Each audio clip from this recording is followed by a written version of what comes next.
রাহিম আসসালামু আলাইকুম। নতুন পুরাতন বন্ধু সবাই কেমন আছেন? আল্লাহর রহমতে আশা করি সবাই খুবই ভালো আছেন।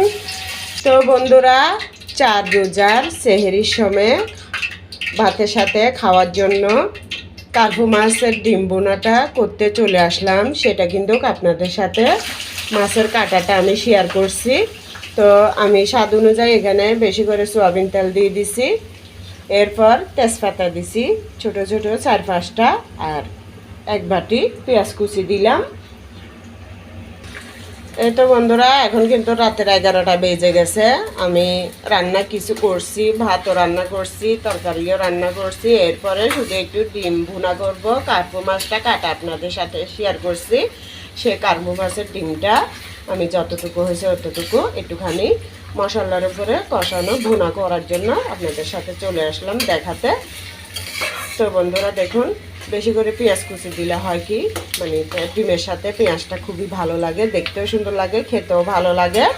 তাই একটু বেশি করে পেঁয়াজ দিলাম। তো আপনারা যেভাবে পছন্দ করেন ওভাবেও দিতে পারেন। সবাই তো আর পেঁয়াজ বেশি দিতে পারবে এমনও কোনো কথা নেই, অল্প করে দিলেও হবে। এই তো বন্ধুরা, পেঁয়াজটা আমি একটু একটু ভাজা ভাজা করে নিতে নিতে দেখুন ডিমটা দেখাচ্ছি। এই যে দেখুন, এখানে কিন্তু আমি সবগুলো মাছের ডিমটাই দিয়ে দেব। দেখুন কেমন সারি সারিভাবে ঝুলানো আছে, দেখতে খুবই ভালো লাগতেছে মাছের ডিমটা। এই যে দেখুন, প্রত্যেকটা ডিমই ওরকম কত সুন্দরভাবে এটা মাছের ডিমটা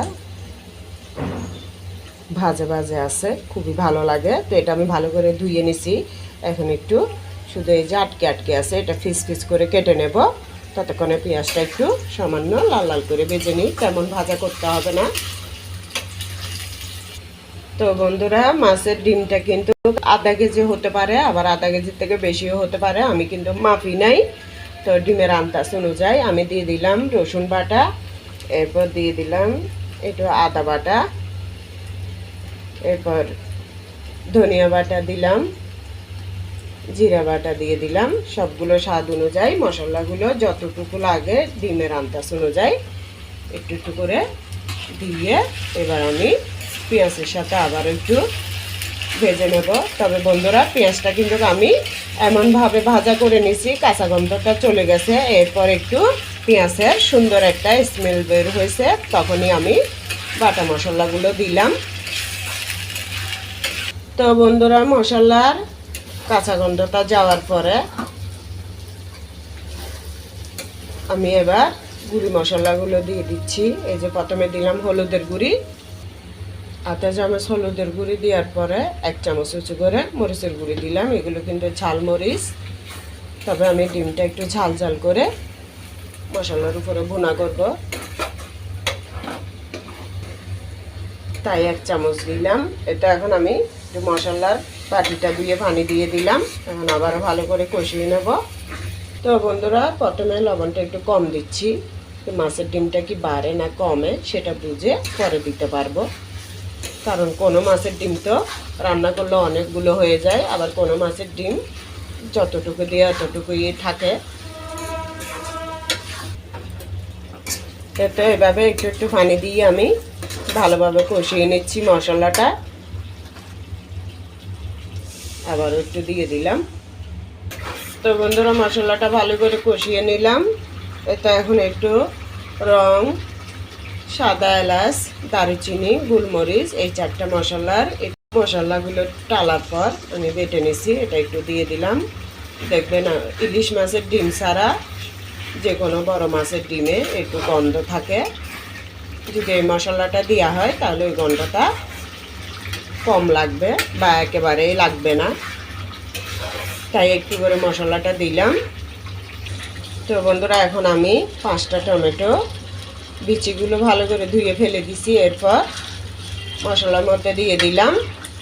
টমেটোর সাথে আবার একটু ভালো করে কষিয়ে নেব। এটা দেখুন ভালো করে কষিয়ে নিলাম। আবারও মশলাটা খুবই ভালো করে কষিয়ে নিতে হবে বন্ধুরা। এরপর এটা আমি ভালো করে মাছের ডিমটা টুকরো টুকরো করে নিলাম। তো তো দিয়ে দিলাম। এখন দিয়ে দেওয়ার পরে মশলার সাথে ভালো করে কষিয়ে নেব। ডিমটা দেওয়ার পরে ঘন ঘন নাড়তে হবে বন্ধুরা। ওই তো দেখুন নিচে দিয়ে লেগে যাচ্ছে, ওরকম একটুখানি সামান্য না নাড়লে কিন্তু নিচে লেগে যাবে। তো এইভাবে নেড়ে নেড়ে আমি ভালো করে মশলার সাথে মাছের ডিম সহ একসাথে কষিয়ে নেব।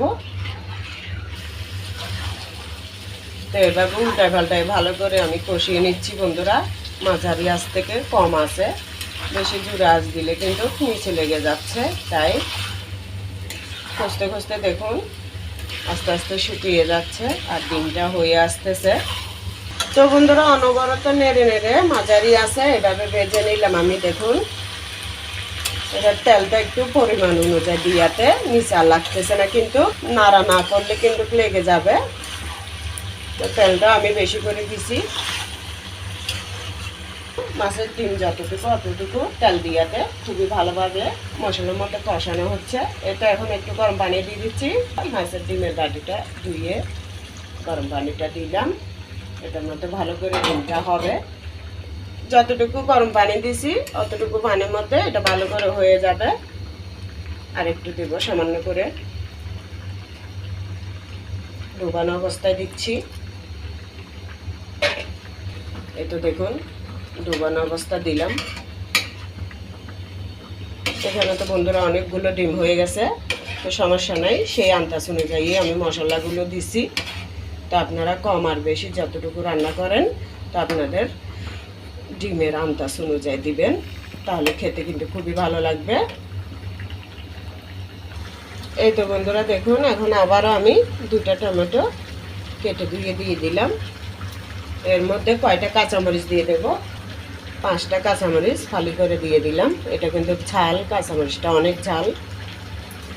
বন্ধুরা এখন আর একটু লবণ দিয়ে দিচ্ছি আমি, লবণটা একটু কম লাগতেছে তাই।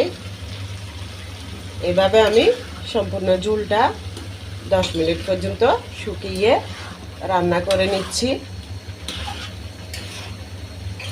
কত সুন্দর লাগতেছে, মাশাআল্লাহ, কত ইয়াম্মি হয়েছে।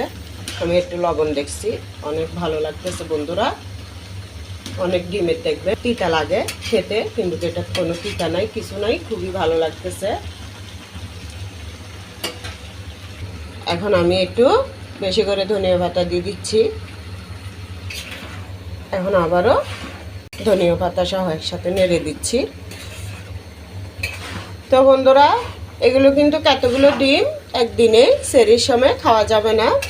3টা তো রোজা চলেই গেল, 4 রোজার সেহরি খাওয়া হবে মাছের ডিম দিয়ে। সাথে সিমের বিচি রান্না করছি সুরি শুটকি দিয়ে।